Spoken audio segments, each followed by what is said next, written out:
Okay, my name is Dan Montsitsi, currently chairperson of the Joint Standing Committee on Defence in Parliament. But my other capacity is as a deputy chairperson of the June 16 Foundation. I was one of those people who marched in 1976.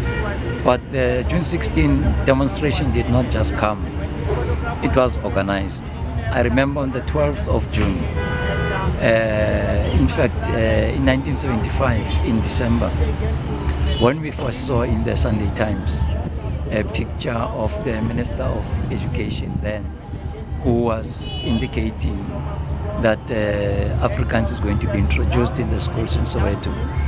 Now, we were in a meeting of SASM, South African Student Movement, in DOCC Orlando.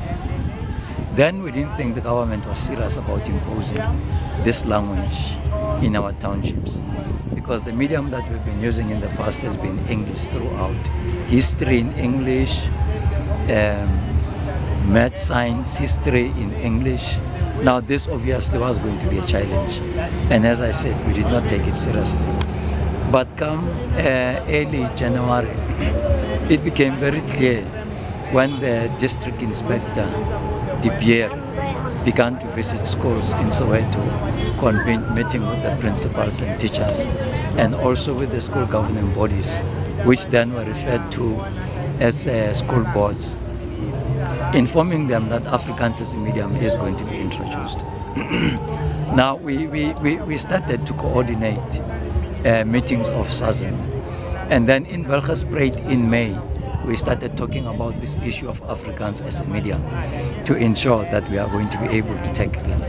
So the premise from which we moved was that, one, Afrikaans is not a language that was popular, most in particular in the townships. Two, the fact that our teachers, even in their own tuition in the training schools, teacher training colleges, they were not taught in the medium of Afrikaans, but in the medium of English, which makes it even much more difficult for them to be able to teach us in a language that they themselves were not tutored in.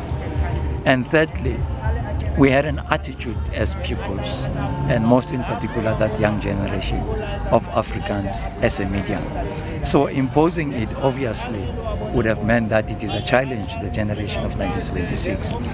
So we decided then on the 12th of June to convene a meeting of all students, student leaders in the OCC, where we decided to form an action committee.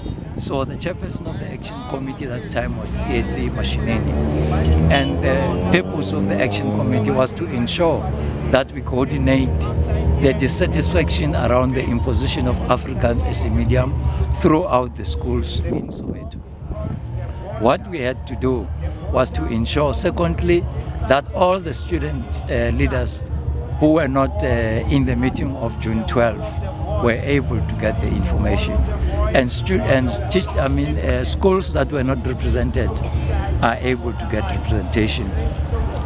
So we decided at the meeting where we formed the action committee that, one, June 16 on Wednesday will be the day on which we are going to demonstrate.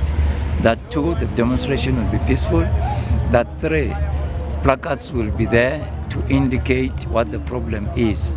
Afrikaans, Bantu education, apartheid as an institution, and later, obviously, the unbanning of political organizations, and much more later also the release of Nelson Mandela, and so on and so forth. So you had a number of problems which were raised by activists on June the 12th.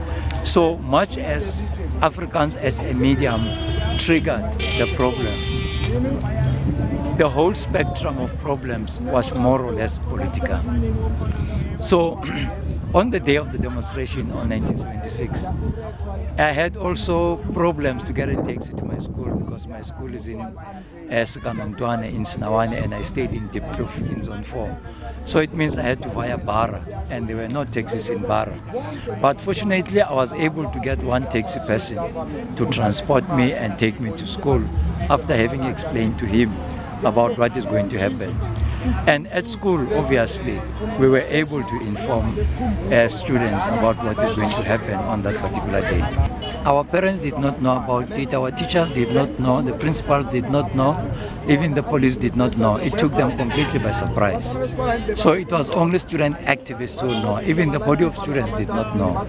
They knew on the very same day that there was going to be a march. But prior to that, there was a rumor amongst pupils that there's a march that is coming, but they did not know the actual day. This was just about to make them ready about the march. But the police obviously heard very late about the march after the first schools have started marching. And when they came to the march, they came unprepared. They did not bring a loud hailer, for instance. They did not even bring people to come to negotiate with pupils. All they did was to let a dog loose, and they also followed up with tear gas after the dog was killed by the students, and then they started shooting at the students. So they were unprepared, and nevertheless the march continued. And it was only after the students were shot at that you had a real unrest taking place, because all institutions that were identified as government institutions symbolic of apartheid were actually destroyed. Beer halls were destroyed, rental offices were destroyed, and any white person who was in Soweto could not have been able to survive. A number of them were killed in Soweto. Schools after June 16 were closed. But subsequently, when we formed the the Soweto Students Representative Council, we were able to communicate with students, most in particular through the press. That time we used the media the media that we're using. It's the World newspaper, which was a township-based newspaper, and the Rendeli Mail, which was another newspaper that was available. When we need students to go to the schools, we publicize through these newspapers. And we also get to the ground to meet with the fellow pupils and inform them that everybody should go to school.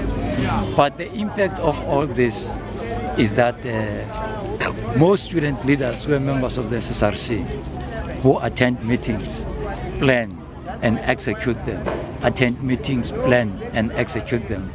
most of them could no longer stay in their homes because they were hunted by the police. So we could sleep in anywhere, even in the most unimaginable places, where you could have your own sleeping bag in a tree, your sleeping bag in a toilet, and all those other friendly teachers and pupils who also harbored us.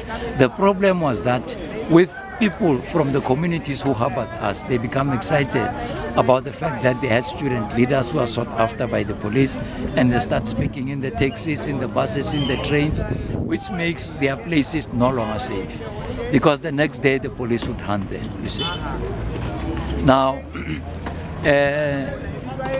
a number of us got arrested, and we were tried, and 4 of us were sentenced to Robben Island, and then I did some time in Robben Island, Mefi Morobe, Seth Mazubugo, and Sibongile Mkabelo as well. These were the leadership of the SSRC and the casualties of the SSRC. We went back, we established the June 16 Foundation, and we are prepared to make a contribution, most in particular to ensure that our schools become normal.